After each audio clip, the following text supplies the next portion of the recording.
Hello à tous et bienvenue sur le podcast Shine Bright, le podcast qui t'aide à te réaliser pleinement. Je suis super contente parce qu'aujourd'hui j'ai une invitée qui s'appelle Julie Rideau. Julie, elle fait pas mal de vidéos sur YouTube qui traitent des dérives du développement personnel et de la spiritualité New Age. Et c'était important pour moi de l'avoir sur mon podcast afin de traiter de ces sujets parce que je le sais, quand on se lance dans une reconversion professionnelle ou dans l'entrepreneuriat, on va forcément mettre le pied dans le développement personnel et donc c'est important de traiter aussi des dérives dans lesquelles on peut tomber dans ce milieu-là. Donc c'est ce dont on va parler aujourd'hui. Je vous souhaite une belle écoute. Si le podcast te plaît, n'hésite pas à le noter et à t'abonner à la chaîne. Ça aide beaucoup en termes de référencement afin d'informer le maximum de personnes sur ces thématiques. Belle écoute! Salut Julie! Salut Nora! Je suis super contente de t'avoir sur mon podcast. Alors Julie, pour ceux qui ne te connaissent pas, moi je t'ai découvert sur YouTube via ta chaîne, sur une vidéo que tu as faite sur le New Age. Alors moi je ne savais pas du tout ce que c'était le New Age et j'ai trouvé ça hyper intéressant de le partager auprès de mes auditeurs qui sont beaucoup des entrepreneurs. Et on le sait, dans l'entrepreneuriat, le développement personnel, ça a une part quand même importante. Et pour éviter de tomber dans ces dérives New Age, je voulais qu'on en parle aujourd'hui dans cet épisode. Eh ben, c'est super, je valide. Je plaisante. Non, j'adore l'initiative.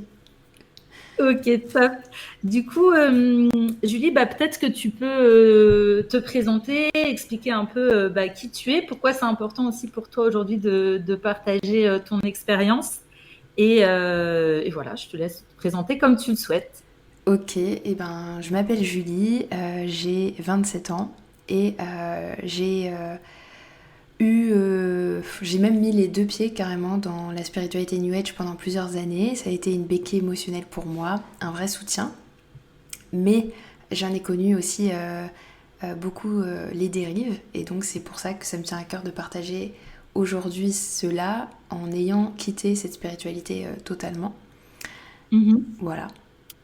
Du coup, Julie, pour ceux qui connaissent pas, parce que moi, par exemple, avant de tomber sur ta vidéo, honnêtement, je savais pas ce que c'était le New Age. Par contre, en t'écoutant, j'ai compris que j'avais pu avoir des interactions avec des personnes qui étaient à fond là-dedans, mais sans mettre un terme particulier sur ça. Et du coup, est-ce que tu peux définir pour les personnes qui nous écoutent, qu'est-ce que c'est le New Age? Alors, je vais peut-être pas le définir de la meilleure des façons parce que je suis pas du tout une experte de la question. Moi, je parle juste de mon vécu à chaque fois. Mais le New Age, en gros, c'est un melting pot de plein de concepts venant de divers horizons. Donc, il y a un petit peu de bouddhisme, il y a du christianisme, il y a des sciences, en tout cas des raccourcis venus à la base de psychologie, de développement personnel et de sciences, de physique, etc. Sauf que y a des gros biais et c'est très mal compris, mal vulgarisé, etc. Mais voilà, c'est un peu un melting pot de plein de trucs. Donc c'est à la fois un truc très spirituel, avec la loi de l'attraction par exemple.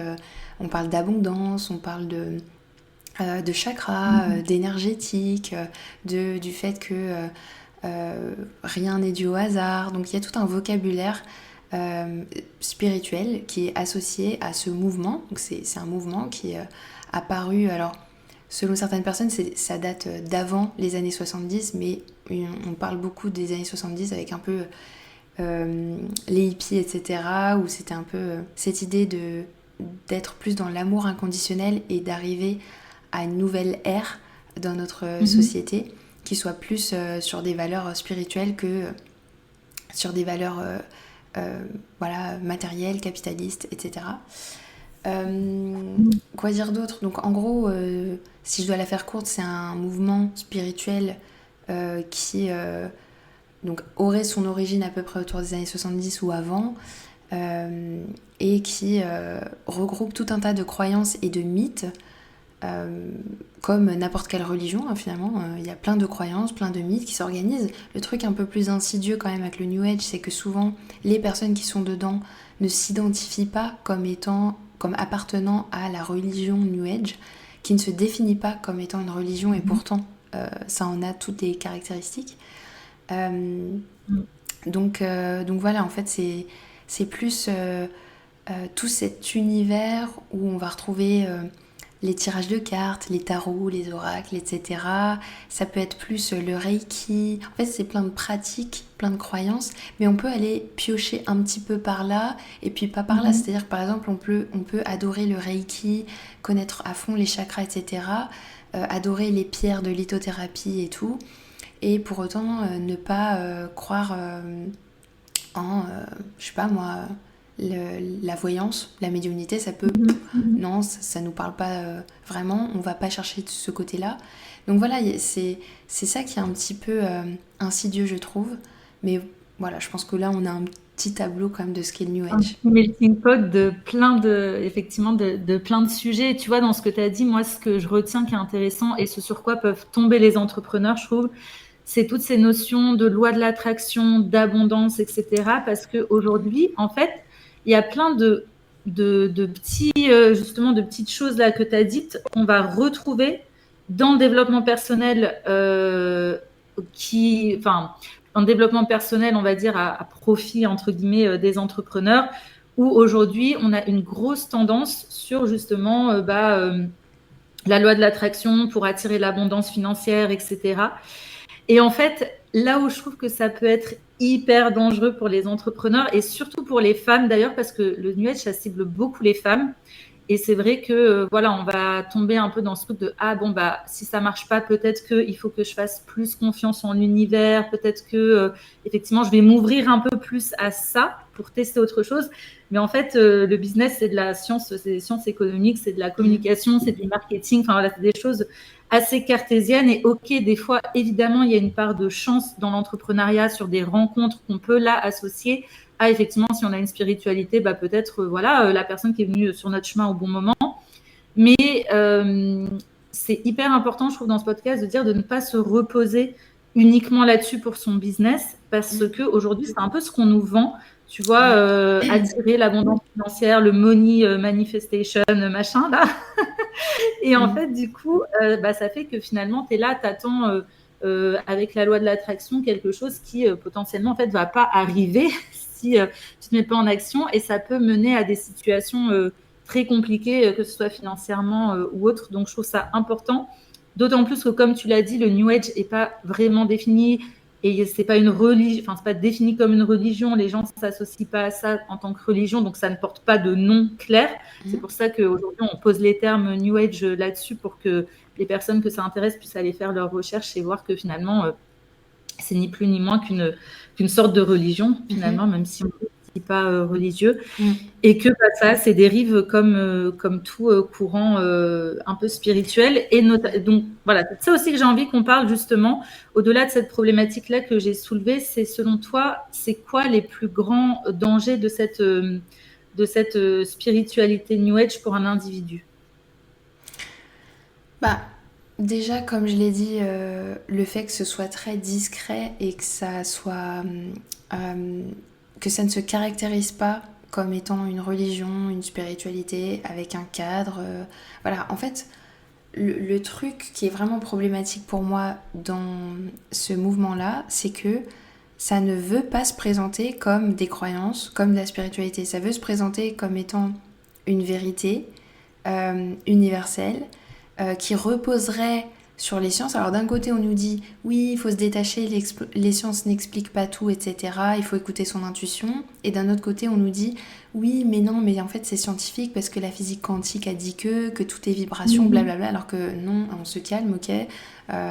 On n'est pas tous des grands physiciens en physique quantique. C'est une sphère qui est extrêmement compliquée. Et il serait bien prétentieux de penser qu'on en a compris tous les tenants et les aboutissants, et nous on arrive et ouais, j'ai tout compris, en fait tout est énergie. Non, c'est pas aussi simple que ça.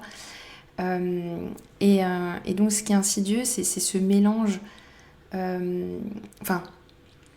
C'est que d'une part, c'est pas clair dans la tête des gens, parce que je prends toujours cet exemple, et je crois que je te l'avais dit quand on avait échangé au téléphone. Quand il y a les témoins de Jéhovah qui toquent à notre porte, on sait qui c'est, on sait pourquoi ils viennent, on connaît, il y a un cadre, ok, c'est la religion chrétienne, etc. On sait à qui on a affaire.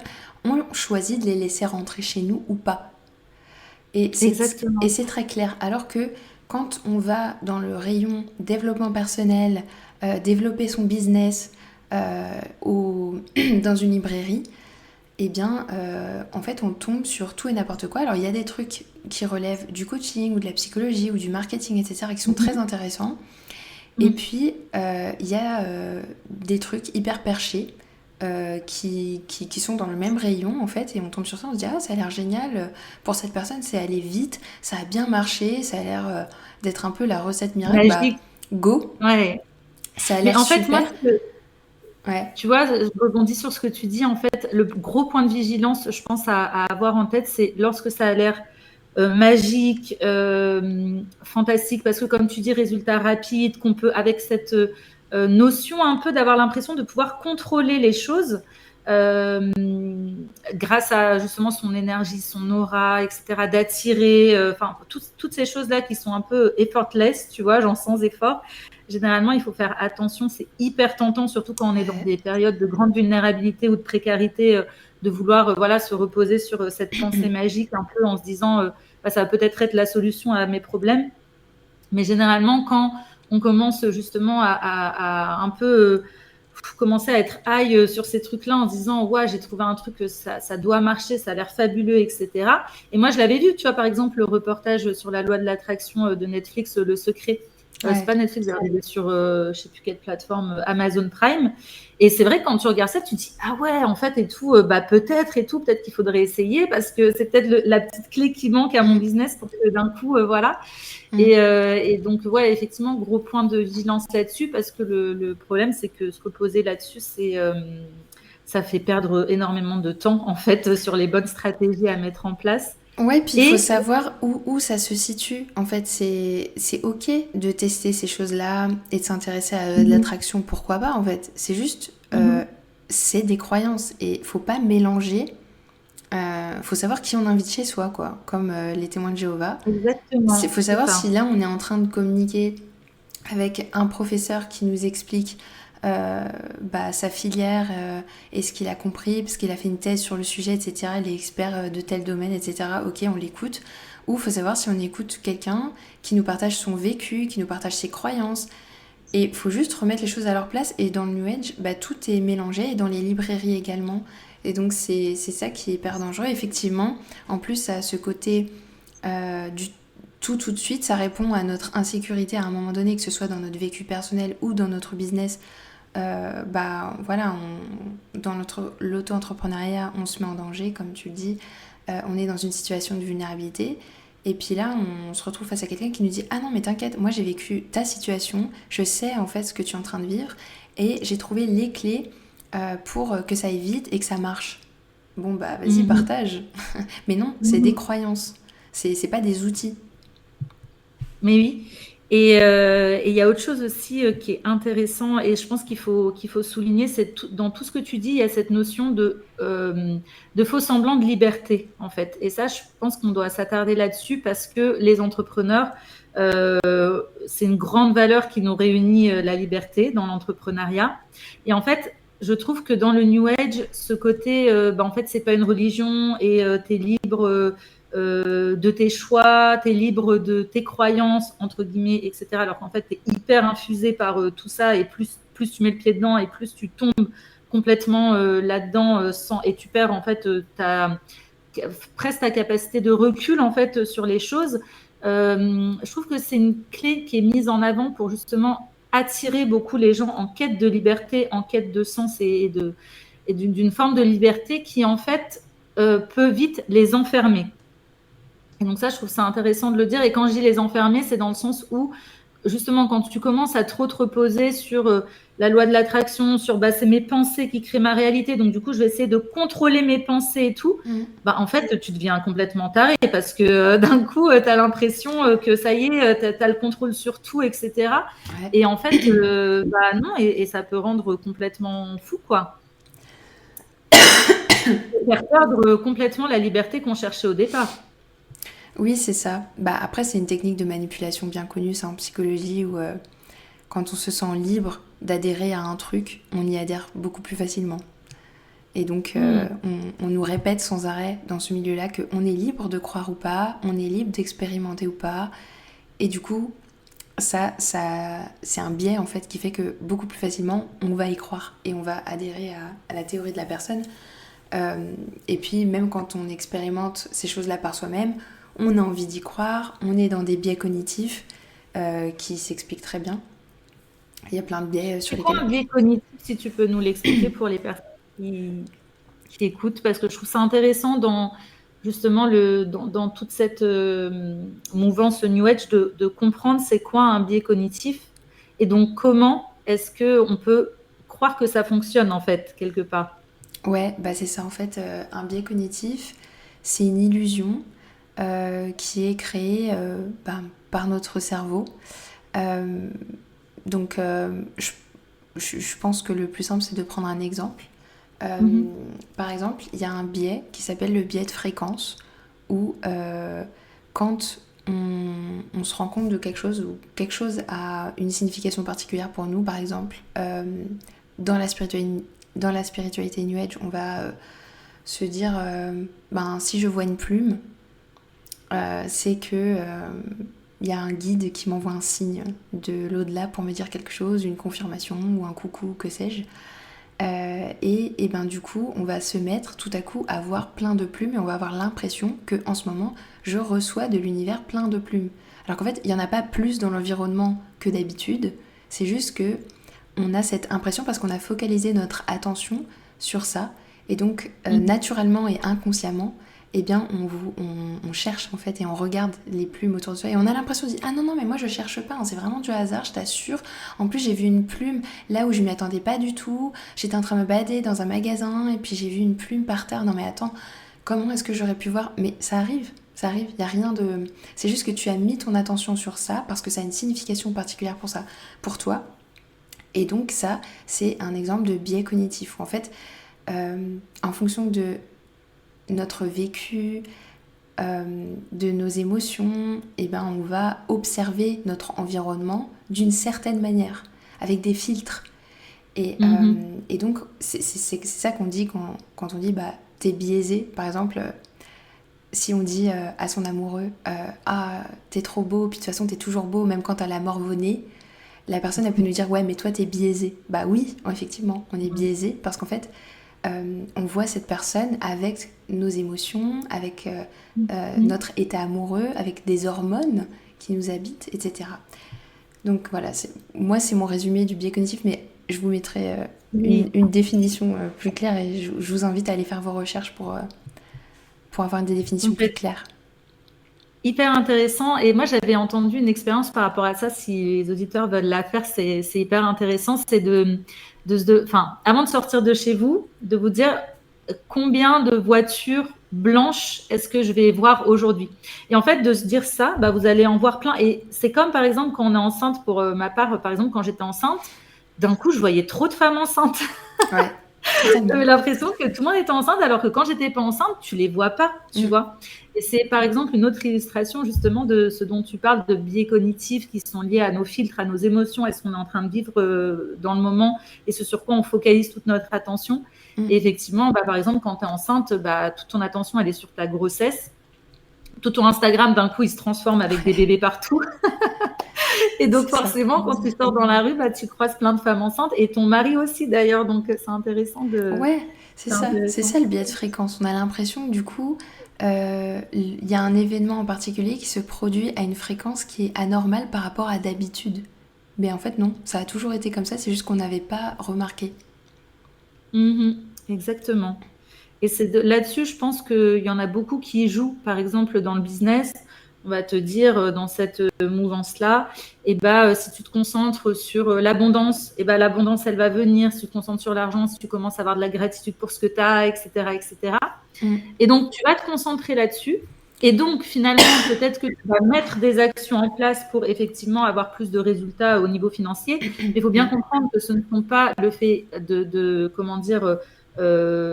laisser grande porte ouverte à l'abondance, mais plutôt les actions que tu vas mettre en place en lien avec justement ce que tu as dans la tête H24 à ce moment-là. Donc, c'est bien de faire la part des choses. Et encore une fois, de se recentrer sur des choses tangibles. Et évidemment, on en parlera en fin de podcast que voilà, la foi, c'est important quand on est entrepreneur d'avoir foi en son projet, en sa vision pour avancer, mais de toujours quand même se raccrocher à des choses tangibles, à des stratégies, à des méthodes, d'essayer des choses et d'être dans l'action et surtout ne pas tomber dans ce biais de facilité entre guillemets de bon bah du coup loi de l'attraction, je vais attendre que ça vienne à moi, je vais observer mon compte tous les jours et attendre que l'argent arrive parce que si je me concentre sur l'argent ça va arriver. En fait non, et c'est important de le dire et de mettre des mesures parce que encore une fois, même si on le sait, des fois on peut être vulnérable et tomber là-dedans en fait parce que un moment on est à bout et que c'est plus simple pour nous d'opter pour cette solution-là de facilité entre guillemets quoi. Ouais, c'est ça. C'est l'un des dangers aussi, c'est que ça nous prenne beaucoup de temps et d'énergie de consacrer du temps à ça, À nos pensées. à nos pensées, à se prendre la tête, à s'auto-fliquer en permanence pour Ouais. regarder et puis là, non, non, non, il faut pas que je pense comme ça. Non, reste focus, reste positif, etc. Ça c'est très mauvais d'ailleurs parce qu'en fait on fait beaucoup aussi de suppression émotionnelle, ça s'appelle en psychologie, parce qu'on ne veut pas s'autoriser à flipper par rapport à son business, à avoir peur, à culpabiliser, à se sentir perdu, à douter surtout. Et en fait c'est normal parce que c'est très complexe, c'est très insécurisant et donc toutes ces émotions sont légitimes et on doit leur laisser la place d'exister et pour pouvoir trouver des solutions pour y remédier, nous accompagner là-dedans ou être accompagné là-dedans. Et à la place de ça, on va faire de la suppression émotionnelle en disant non, non, non, non, non, moi je dois pas ressentir ça, je dois pas penser comme ça, c'est négatif, ça va nuire à mon business, non, non, non, je peux pas penser comme ça. Donc ça, c'est une des nombreuses problématiques qu'il y a. Tu me demandais, tu vois, au début, les dangers.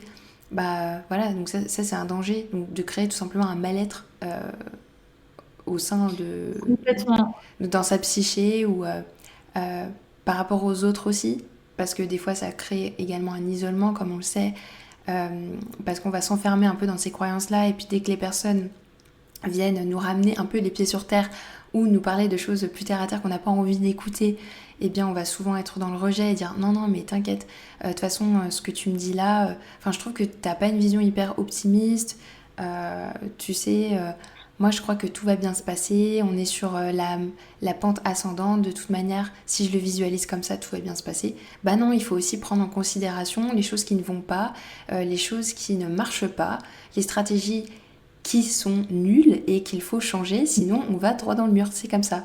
Et donc ça c'est un autre danger, et encore un autre danger, c'est évidemment de se laisser avoir par des gourous, par des gens qui nous vendent, si c'est un bouquin, ça va, on a perdu peut-être 20 balles, bon c'est pas la fin des haricots, mais quand on commence à faire des stages de développement personnel et de business pour créer le business de tes rêves hyper solide qui va te ramener 10 000 euros par mois en 6 mois, eh bien non, ça c'est un grand danger, c'est de perdre son temps, son énergie et son argent, et finalement beaucoup de ressources qu'on aurait pu mettre de manière plus productive et concrète dans son affaire ou pour soi-même.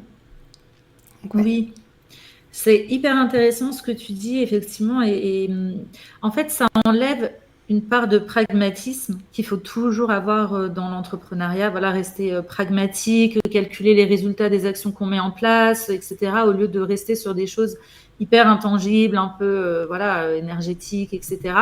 Et je trouve ça intéressant ce que tu as dit sur l'isolement, parce que effectivement, en plus, on entend souvent cette phrase, tu sais, dans l'entrepreneuriat de on est la moyenne des 5 personnes qu'on fréquente le plus, entourez-vous bien pour réussir, etc. C'est vrai, il faut bien s'entourer pour réussir, ça je le dirais toujours, et aller vers des personnes qui sont à un niveau au-dessus pour progresser. Mais le problème avec le New Age, c'est que ça va nous entourer autour de personnes qui pensent comme nous. Parce que du coup, on va s'écarter des personnes qui, entre guillemets, vibrent bas parce qu'ils font preuve de pragmatisme et nous remettent un peu les pieds sur terre. Et on va se dire, non, cette personne-là, elle vibre bas, je vais aller qu'avec des gens qui vibrent haut. Et au final, on va se retrouver avec des gens hors sol. Et finalement, ok, t'es bien entouré, t'es dans ton truc. En fait, ça t'enferme tellement dans cette illusion, cette grande illusion d'avoir, en plus, qui est hyper enfin, qui demande un ego quand même de se dire que ça y est, d'un coup, tu détiens une vérité supérieure aux autres et que voilà, tu as tout compris et que tout va se solutionner dans ta vie. Ouais. Je trouve ça intéressant de voir au final que t'es pas forcément plus heureux. En fait, ton business n'avance pas Ouais. clairement, pas comme tu le voudrais finalement, et t'es pas forcément heureux. Et en plus de ça, du coup, tu t'es coupé des personnes qui vraiment pourraient te permettre d'aller un cran au-dessus, de progresser comme on en a parlé tout à l'heure.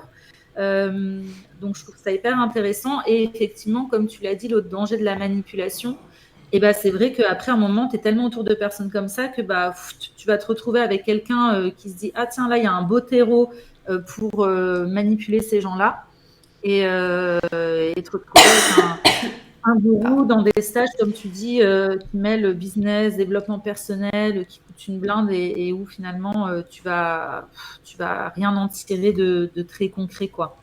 Ouais, attends, juste, je tousse. Vas-y.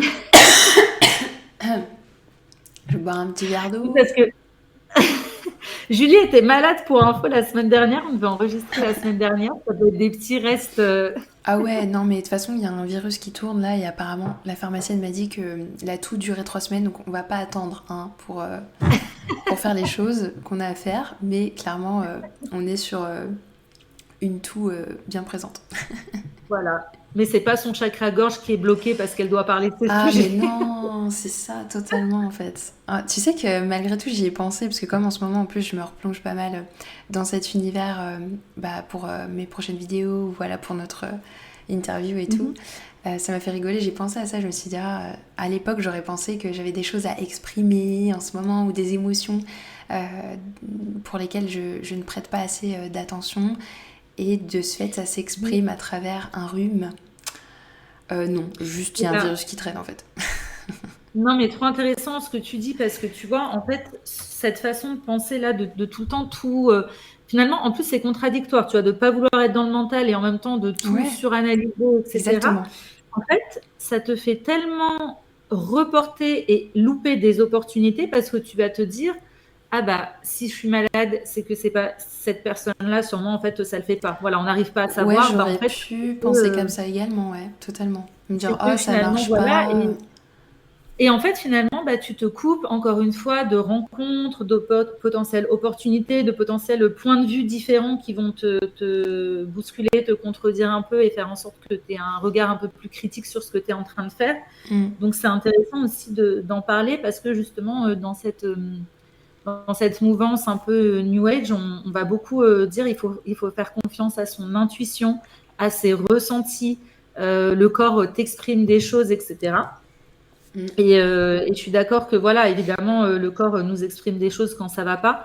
Mais voilà, des fois, c'est juste, comme tu dis, un virus, un rhume qui passe et donc se couper potentiellement des rencontres, des opportunités parce que on sent que voilà, arrêter de tout surinterpréter, quoi.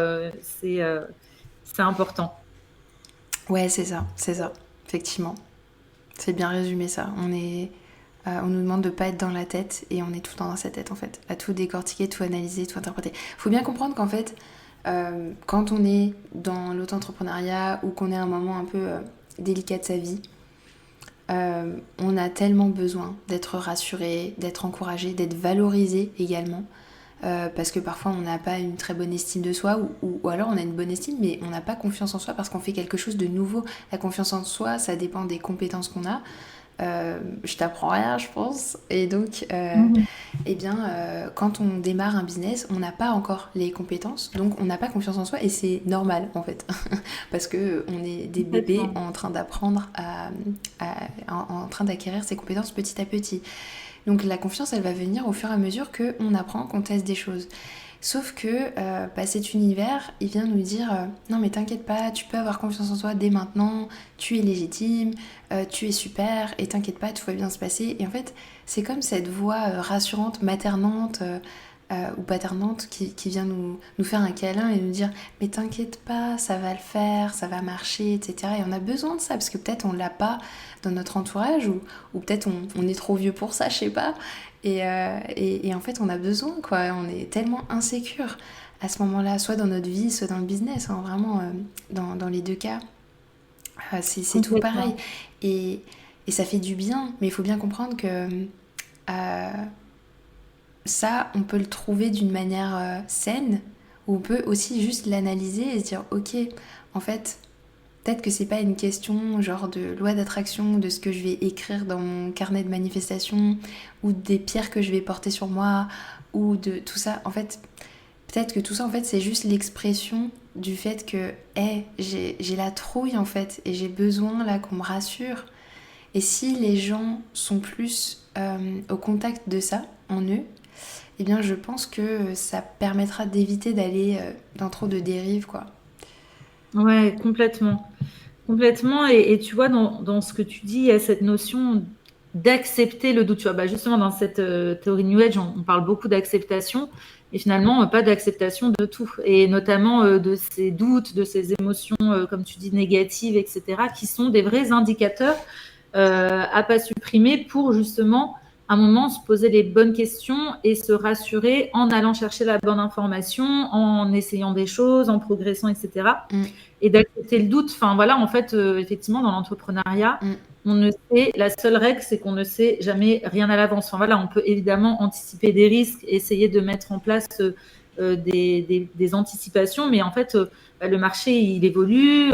Enfin voilà, on n'a jamais toutes les cartes en main. Et en fait, finalement, ça repose, je trouve, du coup, beaucoup sur ce besoin de contrôle ouais. qu'on perd complètement dans l'entrepreneuriat par rapport au salariat, par exemple, où bah, voilà, le salariat, moi, je sais, à la fin du mois, je vais avoir tant, je sais faire mon travail, etc. Mm, Et quand on sort de ça pour entreprendre, c'est un tout nouveau schéma de pensée à avoir. Effectivement, il faut réussir à se faire confiance quand on n'a pas toutes les cartes en main et à construire ses compétences au fur et à mesure, accepter que ça prenne du temps, mm, accepter que, bah non, en fait, peut-être que je vais devoir garder un travail salarié à côté parce que c'est pas possible, etc., de faire autrement. Et en fait, du coup, je pense que ce que les gens doivent comprendre, c'est qu'il faut vraiment accepter le doute, accepter de ne pas avoir toutes les réponses et pas les chercher de manière hyper perchée, mais de manière hyper concrète, en fait, juste se mm. dire, bah, ok, à un moment se poser et bah, pourquoi là j'ai peur? Qu'est-ce que je peux faire concrètement pour diminuer ma peur et me rassurer moi-même? Donc, soit aller chercher une formation, par exemple, si je suis en train de faire n'importe quoi et que je vois que j'ai zéro audience, j'en Mm. sais rien. Soit, je sais pas, reprendre un job salarié si je vois que mes fins de mois sont difficiles parce que j'ai encore besoin de me former, j'ai encore besoin de tester ma clientèle, mon projet et tout. Et se dire que c'est OK. Ça ne fait pas de vous quelqu'un qui baissait en énergie ou qui voilà abandonnait les choses, etc.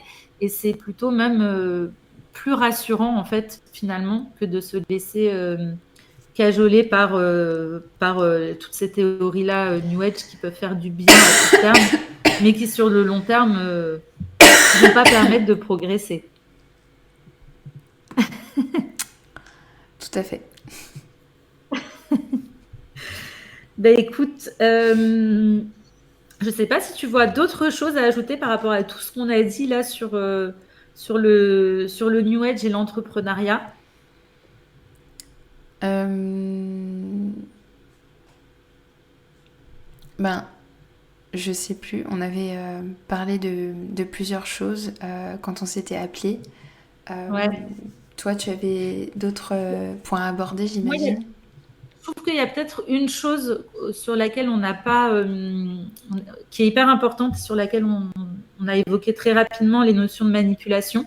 Ouais. Toi, je trouvais ça intéressant, en fait, ton histoire de à quel moment est-ce que tu es sorti du New Age, parce que je trouve que ça montre, en fait, cette dérive de manipulation. C'est-à-dire, à quel moment est-ce qu'on est juste dans des croyances qui peuvent nous faire du bien, nous aider à aller de l'avant et c'est OK, ah, là, je suis en train de tomber dans quelque chose de dangereux où on est en train de me manipuler.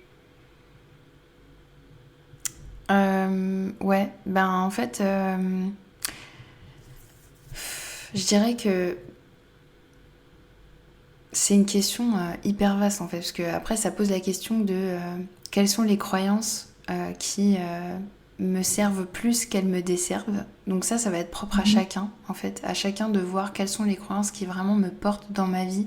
Par exemple, moi j'ai toujours eu une croyance dans la vie, comme quoi j'ai de la chance. C'est une croyance, j'en ai totalement conscience. Et bah, maintenant, elle commence à battre de l'aile, cette croyance, parce que j'ai tellement déconstruit toutes mes croyances spirituelles que même cette croyance qui est plus de l'ordre... Ouais, c'est quand même une croyance magique en soi, parce que ça veut dire quoi, avoir de la chance, etc. Mais bon, c'est pas forcément lié à la spiritualité New Age, quoi, je veux dire, c'est ça que je veux dire. Et en fait, pour autant, c'est une croyance qui m'a toujours servi à me rassurer, à me dire que de toute manière, il va y avoir des opportunités, il va y avoir des rencontres, il va y avoir des portes qui vont s'ouvrir, et que j'ai toujours eu de la chance. En fait, c'est ça que je me dis, moi, c'est... tu sais que tu t'es jamais retrouvé complètement coincé et que même dans des situations où franchement c'était bien la merde, si je puis me permettre, et ben finalement il y a eu des opportunités, même des fois à la dernière minute, et du coup c'est ça qui a créé cette croyance chez moi de j'ai de la chance. Euh, Moi je pose ces mots là-dessus, on pourrait le dire autrement, on pourrait dire ben j'ai confiance en la vie, je crois qu'il y a toujours une opportunité quelque part. On pourrait voilà, le formuler de la manière qu'on En veut. capacité de rebondir. Voilà. Oui, je pourrais aussi l'approprier tout simplement et me dire, moi, je suis quelqu'un qui sait rebondir dans la vie. Je me le dis aussi des fois ça. Donc voilà. Mhm. C'est une croyance en fait. Mais c'est une croyance qui va plutôt me servir plutôt que me desservir parce que elle pourrait me desservir si à un moment donné je me repose un peu trop sur ma chance et que bah voilà, je me dis bah en fait c'est pas grave, j'ai pas besoin de planifier, j'ai pas besoin de faire trop d'efforts et de m'investir trop parce que de toute manière je sais que quoi qu'il arrive je vais m'en sortir. Là ça peut commencer à devenir un peu problématique. En Ouais. fait une croyance peut toujours être positive ou négative en fait. Tout dépend du dosage et de comment on l'inclut dans notre vie. Euh, mais donc c'est toujours bien quoi qu'il arrive de questionner ses croyances. Et du coup j'ai perdu... Bah, en fait, moi, je te demandais ça parce que tu vois, là, dans ce que tu dis, donc tu es en train de définir ce qu'est une croyance aidante, en fait, finalement, Ouais. donc toutes les croyances que vous allez avoir qui vont vous aider à croire en vous, à avoir confiance dans votre projet, à avoir la foi, etc., qui sont hyper importantes. Voilà, on parle dans l'entrepreneuriat des croyances, c'est un vrai sujet, les croyances limitantes, les croyances aidantes. Et là, toi, par exemple, c'est clairement une croyance aidante et Mm. à conserver pour effectivement garder la foi dans son projet. Et en fait, quand tu regardes en fait ce que tu as dit, moi, là où je voulais en venir sur le côté manipulation, c'est que tant que ces croyances nous appartiennent Ouais. et qu'on les a... en fait, là où ça devient dangereux, c'est quand on commence à vous dire comment vous devriez penser, qu'est-ce que Ouais. vous devriez croire, et à remettre en question vos croyances. Tu vois, c'est pour ça que je te disais, à partir de quel moment est-ce que tu es sorti du New Age? Parce que justement, ça fait un peu écho à ça. Bah, tu vas raconter toi-même, mais tu vois, Ouais. cette personne qui a commencé à un peu te dire quoi faire, et c'est là où ça devient dangereux, et on peut parler d'emprise et de manipulation. Ouais, c'est ça. Oui, en fait, ce que je voulais dire à la base en introduction, on va dire, c'est que toutes les croyances sont bonnes à questionner. Remettre en question ses croyances, c'est toujours bien, à mon avis. Ne serait-ce que pour se demander, est-ce que ça me sert de penser comme ça ou est-ce que ça me dessert et de regarder un peu concrètement quels peuvent être les points positifs et les points négatifs à penser comme ça. Ça peut toujours être utile et que quelqu'un nous amène à remettre en question nos croyances, c'est toujours bon aussi. Maintenant, enfin, c'est mon point de vue. Mais évidemment, oui, quand on veut nous imposer une façon de penser, bah là, non, en fait. On peut nous inviter à remettre en question, mais on ne peut pas nous imposer une manière de penser et surtout une manière de croire. Parce qu'encore, qu'on puisse débattre de manière rationnelle avec des arguments fondés sur un sujet est une chose, mais qu'on te dise c'est comme ça parce que je l'ai vécu et que du coup j'y crois donc c'est comme ça c'est pas un argument. Ça ne suffit pas de dire ouais oui non mais moi je l'ai vécu tu comprends donc à travers mon vécu je pense que tout le monde va vivre la même chose. Non, ton vécu il est rempli de biais, il est rempli d'interprétations, il est rempli de qui tu es toi, de ta vie, c'est ta vie et c'est pas la vie des autres en fait. Donc c'est ça le problème souvent dans le dev perso slash New Age, c'est qu'on prend sa vie pour exemple, ce qui est tout naturel en soi, mais on peut pas en faire une prophétie pour le monde et se dire, ben, par exemple, c'est comme si moi je prends ma croyance de j'ai de la chance dans la vie et que du coup j'en fais un truc général et que je dis à quelqu'un qui est en galère dans sa vie en ce moment, je lui dis mais t'inquiète pas, de toute manière la vie est bien faite, tu vas avoir de la chance et tu vas voir qu'à un moment donné les choses vont tourner en ta faveur et tout va bien se passer et tu vas avoir des opportunités. Alors oui, ça peut aider quelqu'un à un moment donné que je lui dise ça, peut-être que je lui dise tu sais, il y a toujours des opportunités qui s'ouvrent à un moment donné, etc. Peut-être que ça peut l'aider, peut-être pas. Peut-être que ça va encore plus l'enfoncer en disant ouais, tu me saoules, en fait, tu me comprends pas. Parce que tu essaies de me rassurer, mais en fait, moi, j'ai juste envie de me plaindre là pendant 5 minutes et que tu me dises ouais, j'avoue, c'est la merde. Bon, voilà. Mais en tout cas, faut arrêter de projeter son vécu sur tout le monde. Et donc, pour revenir à ta question et à moi, plus les dérives, bah, c'est que. Donc moi j'ai été voilà, dans plein de croyances qui m'appartenaient, donc ça posait pas de problème jusque-là. Quoique, enfin si, ça me posait problème à moi, parce que j'avais du mal à avancer, parce que je trouvais des solutions pansements à des problèmes plus profonds qui avaient besoin d'être traités d'une autre manière que par la spiritualité. Mais voilà, ça répondait à des questions existentielles, ça me faisait du bien et ça me faisait du mal en même temps. Voilà, c'est mon chemin, peu importe. Maintenant, y a des personnes qui ont profité de cette vulnérabilité dans laquelle j'étais et qui ont profité de mes croyances pour me prendre du temps, de l'attention et surtout de l'argent. Et donc, par exemple, eh bien, j'ai été voir une femme qui me faisait des soins énergétiques alors que moi j'essayais de guérir à l'époque de troubles alimentaires. Non, les soins énergétiques ne guériront pas un trouble alimentaire. Par la suite, j'ai pu guérir, heureusement, mais pas grâce à cette personne qui m'a juste pris mon argent, très clairement. Et elle me promettait que ça allait aller mieux. Ça, c'est une dérive assez évidente qu'on trouve en termes de santé, santé physique, santé mentale. Voilà, on n'en parlera jamais assez, ça arrive tout le temps et après il y a plein d'excuses, les gens me disent oui mais t'es pas tombé sur le bon énergéticien, oui mais tu t'en sais rien, peut-être qu'en fait ça a marché mais ça a pris du temps dans l'énergie à se poser, enfin voilà, on peut toujours trouver un moyen en fait de valider sa croyance, peu importe, mais moi je me suis sentie arnaquée par cette personne. Bon, et après j'ai eu une autre gourou qui voilà alors là c'était plus une question de business justement où j'essayais de me trouver de trouver quelque chose qui puisse me convenir et m'épanouir, m'aider à m'épanouir. Et en fait à l'époque, alors j'avais fait déjà une formation de coaching, donc j'étais coach professionnel, enfin je suis toujours, même si je ne fais plus de séances. Et en même temps, j'ai expérimenté un petit peu des trucs dans la médiumnité. Voilà, j'avais expérimenté en fait de faire des contacts défunts avec des personnes. Ça marchait avec tous les biais cognitifs justement qu'il y a de présent dans ces consultations-là. Mais ça marchait sur le papier. En tout cas, les personnes en ressortaient aussi satisfaites et bien. Donc moi aussi de ce fait, et j'ai dit à cette gourou bah voilà en fait puisque ce que je ressens c'est positif, puisque je ressens plein d'amour et plein de joie à faire ça et les personnes ont l'air de ressentir la même chose, bon bah c'est que ça doit être le bon chemin, c'est que ça doit être ce qui m'est demandé dans l'au-delà, au niveau des guides, des anges, etc., des personnes qui veillent sur moi, n'est-ce pas. Cette personne m'a dit ah non, mais toi c'est pas du tout ce qui t'est demandé, toi tu dois être coach, mais pas de la manière dont tu le fais aujourd'hui, mais tu dois être coach, tu dois creuser là-dedans, de toute manière les contacts de fin, ça vibre bas, c'est pas ok de faire ça, etc.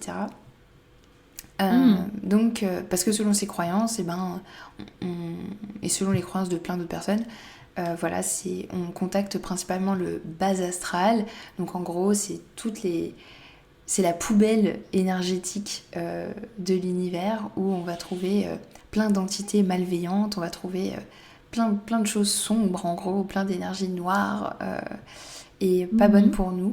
Ça va être le bas astral. Et donc elle nous dit, mais non, en fait, tu vas pas parler avec des défunts, donc voilà, des âmes qui seraient passées dans l'au-delà et avec lesquelles on pourrait continuer à communiquer.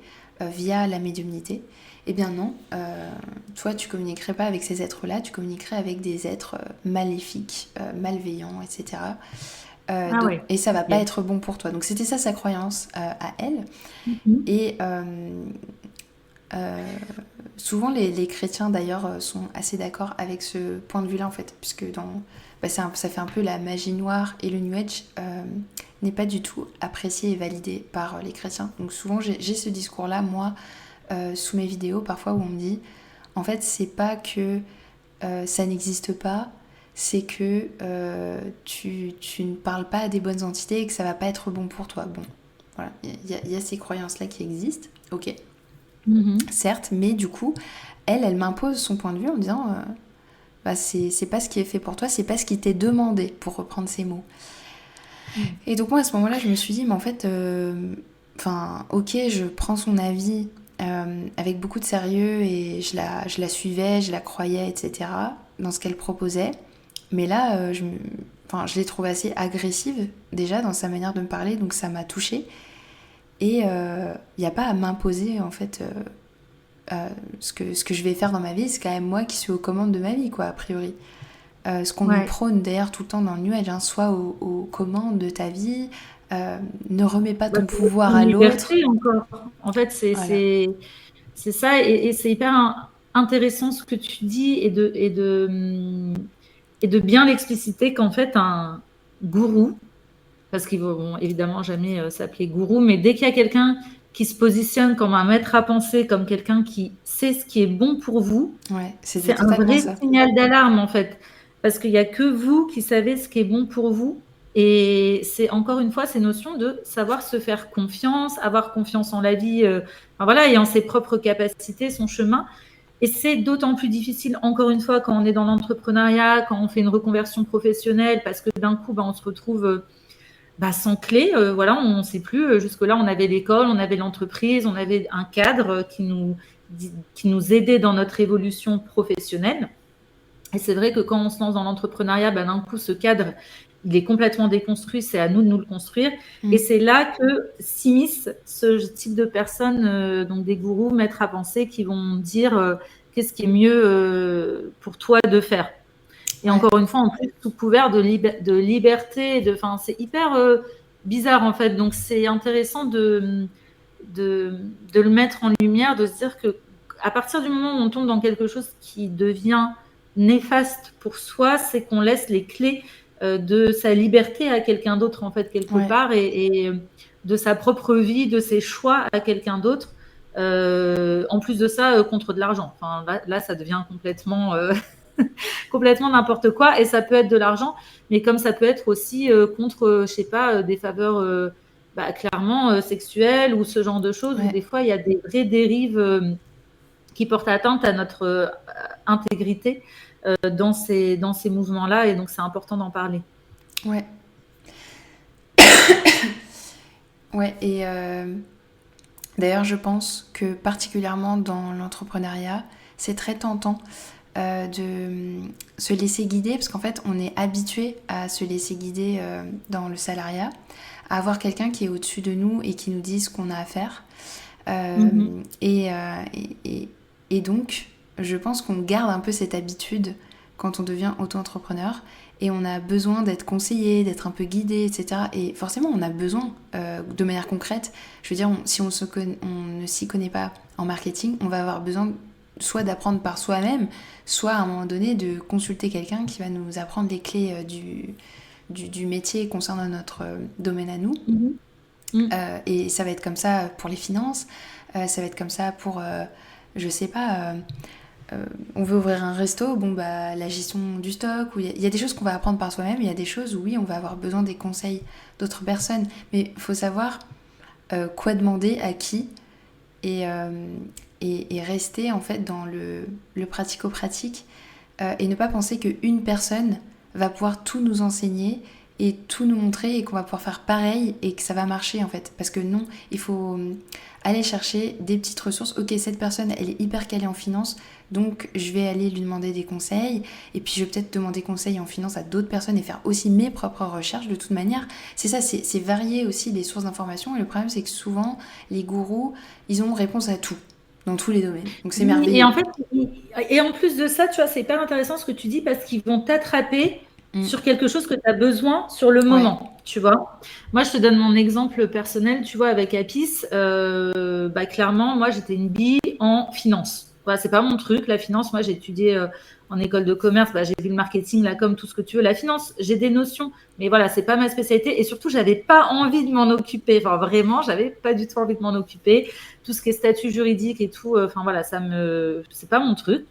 Du coup, il y a quelqu'un qui s'est intéressé au projet, qui est expert en finance. Donc, je me suis dit, waouh, mais trop bien et tout. Et donc, effectivement, cette personne donnait ses conseils en finance. Et à partir du moment où ça dérive, c'est quand la personne commence à te donner des conseils dans d'autres domaines que son expertise, et notamment dans des domaines qui sont personnels et qui relèvent de l'intimité, comme les croyances, la foi, la religion, la spiritualité.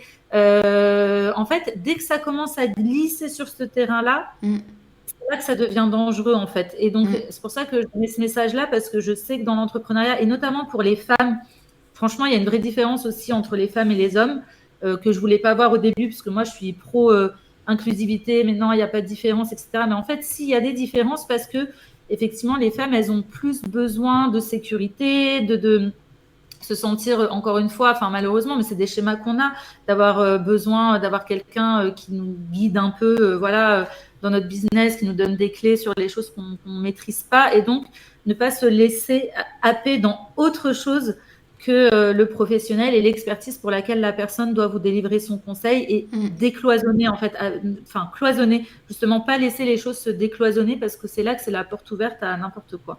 Ouais. C'est ça. Et se rappeler justement de ce besoin-là aussi, d'avoir conscience que, ok, j'ai été habituée à un certain système où je me faisais guider, on nous dit tout le temps ce qu'on doit faire dans la vie. Que ce soit au début nos parents, après à l'école, après dans les études, et puis dans le salariat, et puis l'État, et puis machin. On nous dit toujours ce qu'on a à faire. Donc l'auto-entrepreneuriat, c'est un monde où on est censé commencer à prendre les rênes par rapport à sa vie professionnelle. En tout cas, c'est mon point de vue. Mais le truc, c'est que d'une part, ça va être compliqué de le faire seul dans son coin et de pas être bien entouré. Mais toujours avoir conscience que, ok, c'est vraiment un autre système et il faut que je puisse m'adapter sans tomber dans les pièges de je laisse quelqu'un faire tout à ma place. Et du coup, ça peut être ça. Ou alors, je m'appuie en fait complètement sur une personne. Mais attention, quelles sont les intentions de cette personne?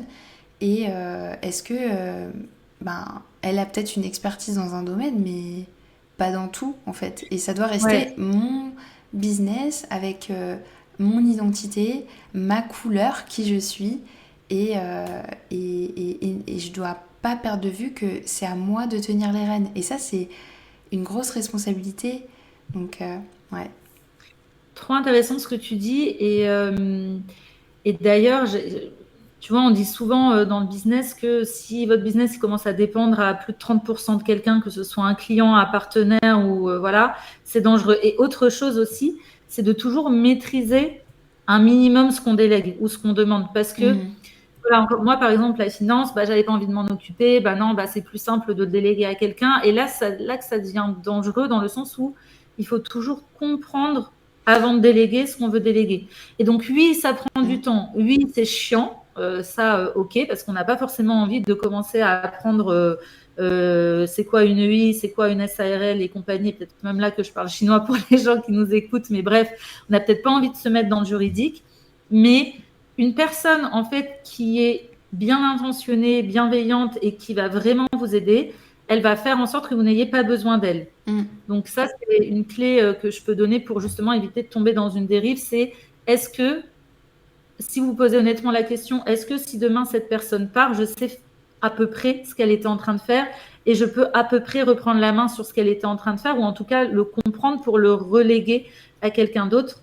Parce que voilà, moi personnellement, par exemple, sur le côté finance et juridique, en fait, tout ce que la personne a fait pour moi, j'étais incapable de savoir ce qu'elle était en train de faire. Et là, du coup, c'est un vrai danger. J'en avais conscience en plus. Mais bon, il y a tellement de choses à gérer dans l'entrepreneuriat que forcément, quand quelqu'un dit t'inquiète, je vais m'en occuper pour toi, voilà, la personne t'inspire confiance, tu peux vite tomber là-dedans.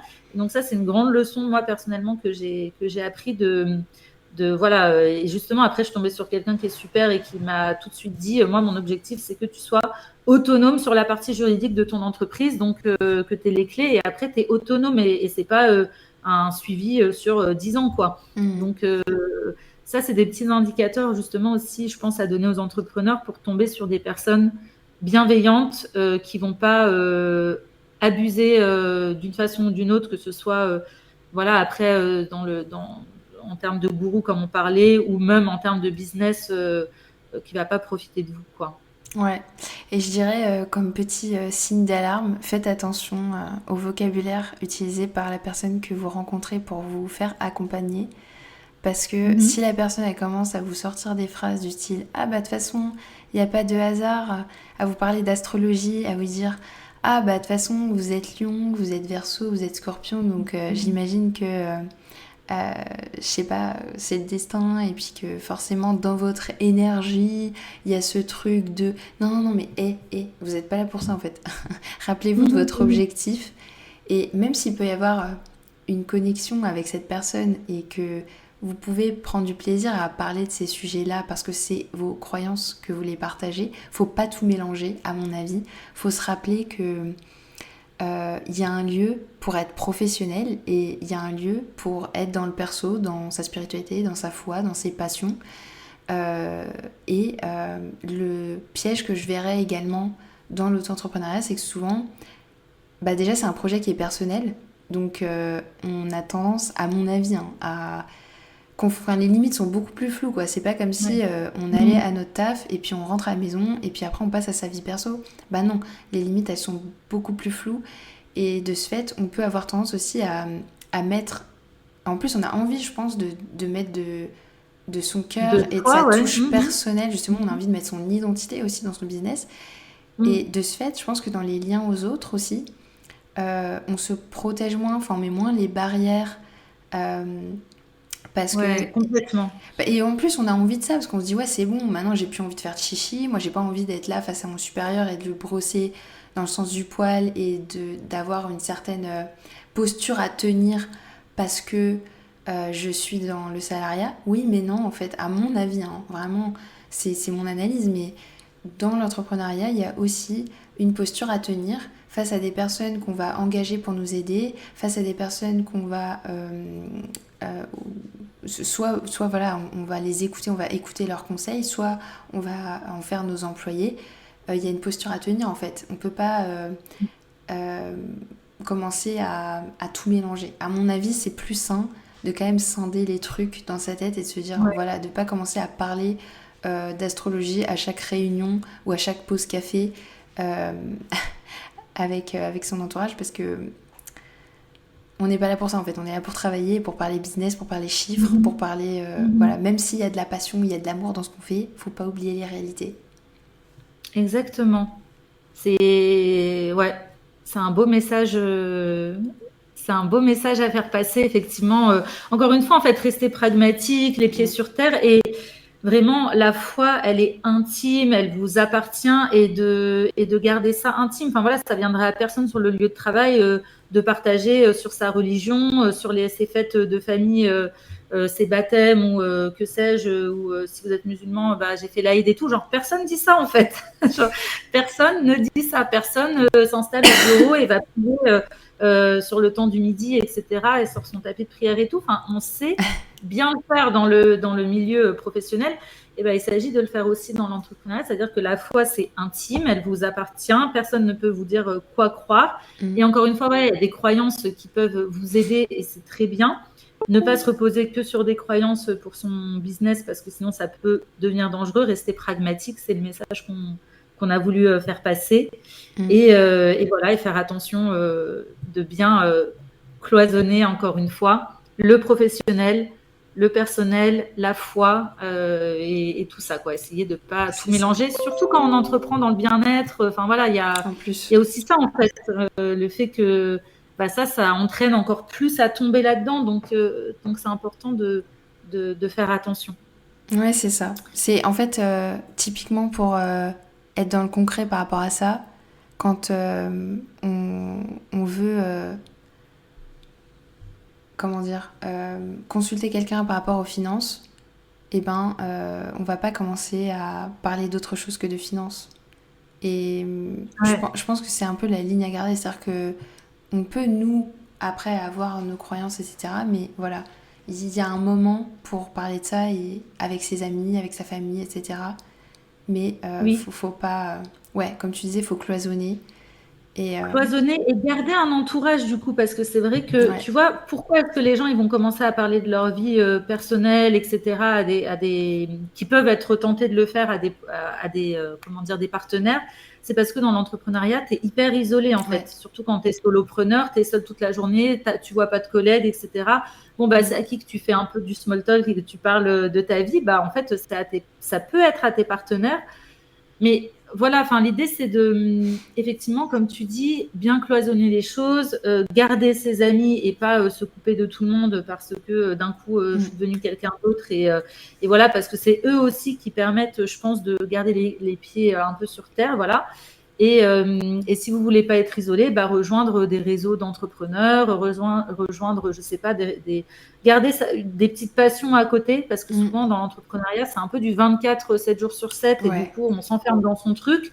Et c'est ça qui crée après derrière en fait tout ce décloisonnement, toutes ces dérives. Donc je pense que c'est intéressant de garder des espaces dans son agenda pour sa vie sociale, des espaces pour son travail, des espaces pour sa vie familiale. Et comme ça, on ne mélange pas tout et on évite de tomber dans des dérives sectaires ou peu importe, ou de se faire arnaquer, quoi. Ouais, et puis il faut faire attention parce que c'est vraiment partout. Hein, parce qu'on se dit au début, non, mais c'est bon, moi je me trimballe juste avec une petite améthyste dans la poche, ça me rassure et il n'y a pas de souci. En fait, il y a des petites croyances comme ça, c'est mignon et ça fait de mal à personne, surtout pas. Enfin, ouais, à personne, pas à soi-même non plus. Mais ça peut très vite basculer et faut pas se croire à l'abri de ces dérives. Personne ne l'est, vraiment personne. Il y a des grands scientifiques qui ont plein de croyances magiques. Ça dépend pas du nombre d'études, ça dépend pas. Les plus protégés sont ceux qui ont conscience des biais cognitifs, qui connaissent un petit peu les manipulations qui existent, et encore, ils ne sont pas protégés. Ils sont un petit peu plus protégés, mais on n'est jamais complètement. Donc toujours avoir un œil vigilant aussi par rapport à ça, ne jamais se croire au-dessus de ça en fait. Complètement.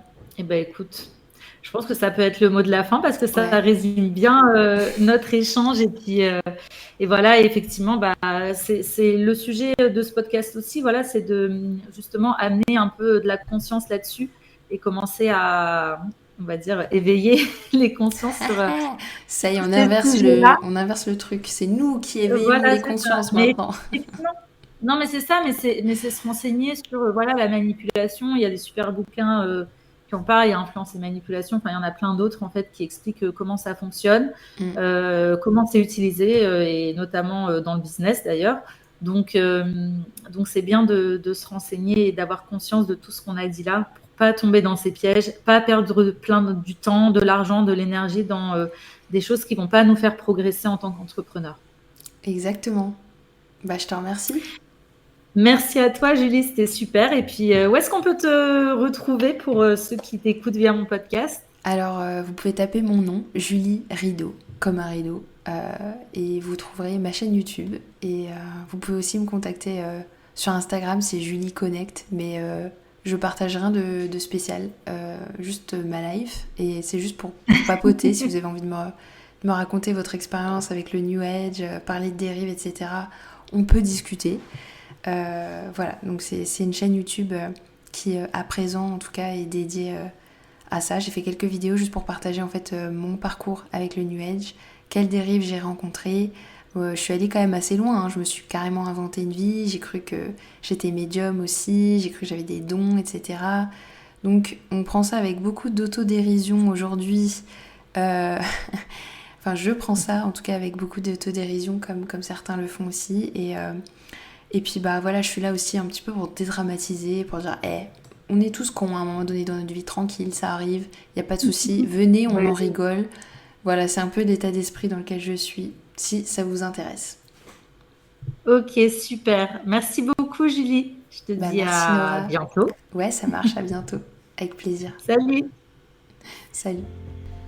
J'espère que ce podcast t'a apporté de la valeur. Si c'est le cas, n'hésite pas à le noter avec la note qui te semble la plus juste. Soumets-moi aussi en commentaire des idées pour des prochaines thématiques. J'aime beaucoup prendre en compte vos avis, vos remarques et vos suggestions afin de vous proposer toujours beaucoup de qualité. Sache que si tu es une personne en quête de sens et que tu cherches à t'aligner professionnellement et à vraiment faire quelque chose qui te correspond et qui te passionne, j'ai créé un guide en 10 étapes pour redonner du sens à ta vie professionnelle. Il est disponible en barre d'infos, il est complètement gratuit et il va t'aider à débuter un réel travail d'introspection de manière très pragmatique. Je te dis à la prochaine fois, belle écoute sur mon podcast et à bientôt. Salut!